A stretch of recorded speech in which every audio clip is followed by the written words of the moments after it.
What would you give up to find the truth? Your wealth, your family, your freedom. This is the story of a man who gave up everything, not once, but multiple times, in his relentless search for God. A man who was born into fire worship, converted to Christianity, sold into slavery, and finally found what he was looking for in the deserts of Arabia.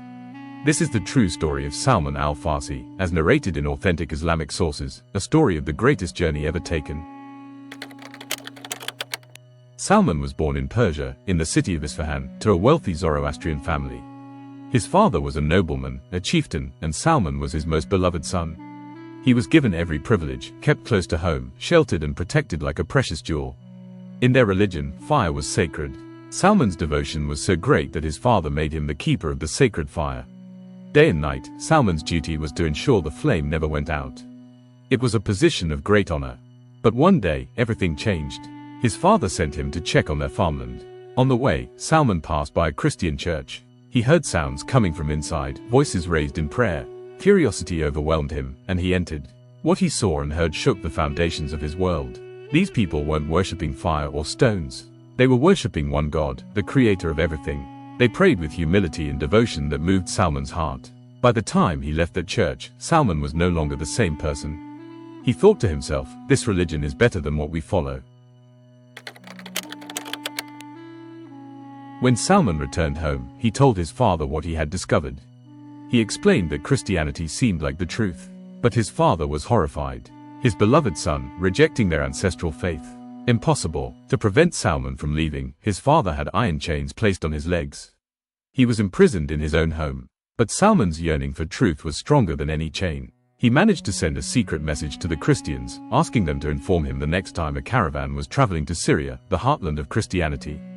When the message came, Salman freed himself and escaped. In Syria, Salman sought out the Christian scholars and monks.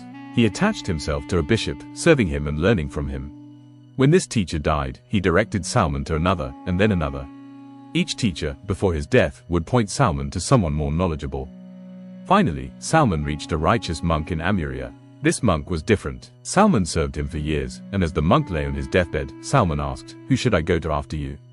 The monk said something that would change history. "Oh my son, I don't know anyone following our way of life as I am, but the time has come for a prophet to appear. He will be sent with the religion of Abraham. He will emerge in the land of the Arabs, in a place of date palms between two volcanic plains. He has clear signs. He will not accept charity, but he will accept gifts. And between his shoulder blades is the seal of prophethood."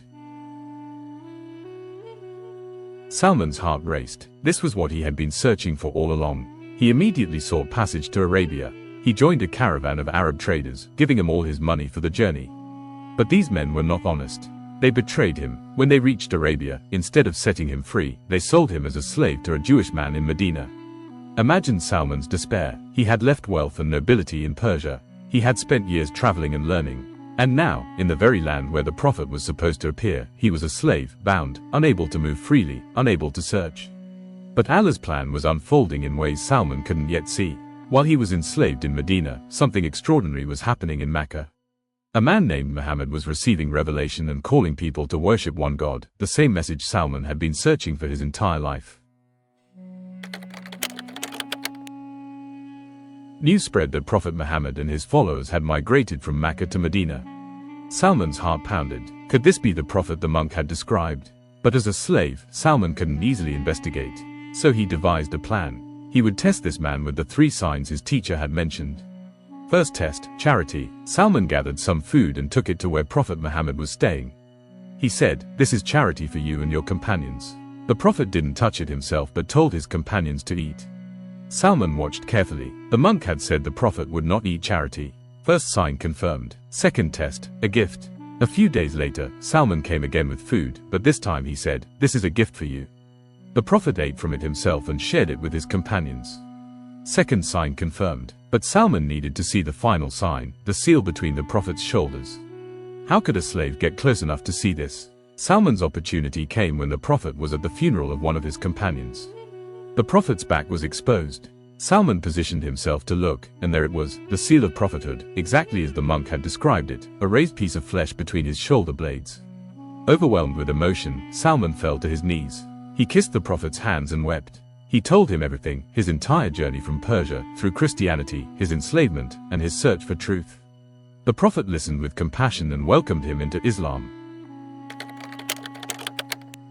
Salman was now Muslim, but he was still a slave. This pained the Prophet and his companions. They couldn't bear to see one of their brothers in bondage.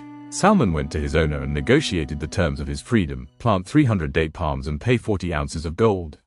For a slave with nothing, this was impossible. But the Prophet and his companions made it possible. They came together, each bringing palm saplings. The Prophet himself planted some of them with his blessed hands. As for the gold, a companion found a piece of gold the size of an egg and brought it to the Prophet. The Prophet told Salman to take it to his master. Miraculously, when it was weighed, it equaled exactly 40 ounces. Salman was free to worship, free to serve, free to be the companion of the Prophet he had searched his entire life to find. Salman went on to become one of the greatest companions. His knowledge of previous scriptures and his strategic mind helped the Muslims in critical moments. During the Battle of the Trench, it was Salman who suggested digging a defensive trench, a Persian military tactic unknown to the Arabs. This strategy saved the Muslim community from annihilation.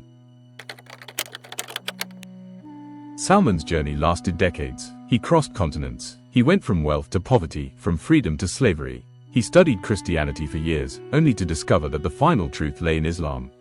But he never gave up. The Prophet Muhammad, peace be upon him, honored him by saying, "Salman is from us, the people of the house," meaning Salman was so beloved, he was like family.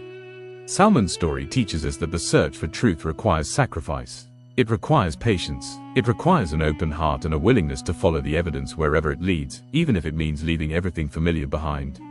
In our times, when truth is often drowned out by noise and distraction, we need Salman's spirit. We need his relentless dedication to finding and following the truth, regardless of the cost. Are we willing to search for truth as Salman did? Are we willing to sacrifice comfort for conviction? May Allah guide us all to the straight path as he guided Salman Al-Farsi. Ameen.